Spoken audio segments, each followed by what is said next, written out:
الحمد لله رب العالمين والصلاة والسلام على نبينا محمد وعلى آله وصحبه اجمعین۔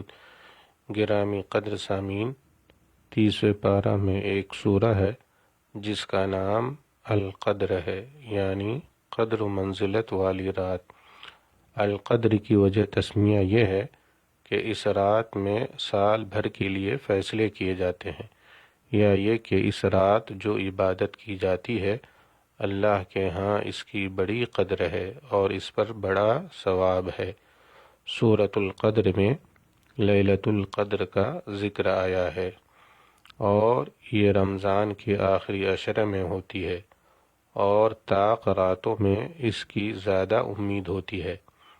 آئیے سورۃ القدر کا ترجمہ سنتے ہیں۔ اعوذ باللہ من الشیطان الرجیم، بسم اللہ الرحمن الرحیم۔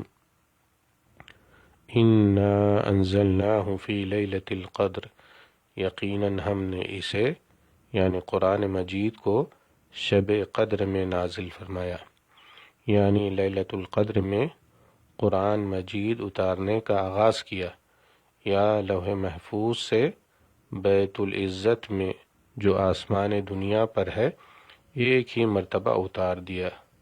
وما ادراک ما لیلۃ القدر، اے نبی آپ کیا سمجھیں کہ شب قدر کیا ہے، یعنی اس رات کی کیا عظمت ہے اور کیا اہمیت ہے، اس کی تہ تک مخلوق نہیں پہنچ سکتی ہے، یہ صرف اللہ ہی جانتا ہے۔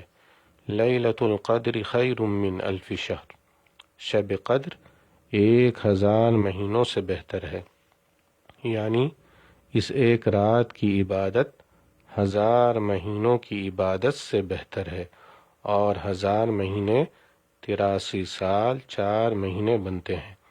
تنزل الملائکۃ والروح فیہا بإذن ربہم من کل امر، اس رات میں کاموں کو سر انجام دینے کے لیے اپنے رب کے حکم سے فرشتے اور جبریل اترتے ہیں، یعنی فرشتے اور جبریل لیلۃ القدر میں زمین پر اترتے ہیں ان کاموں کو سر انجام دینے کے لیے جن کا فیصلہ اس سال میں اللہ تعالیٰ فرماتا ہے۔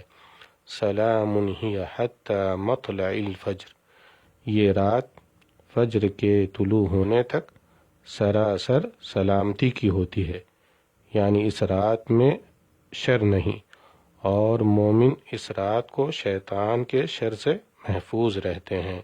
صدق اللہ العظیم۔ والسلام علیکم ورحمۃ اللہ وبرکاتہ۔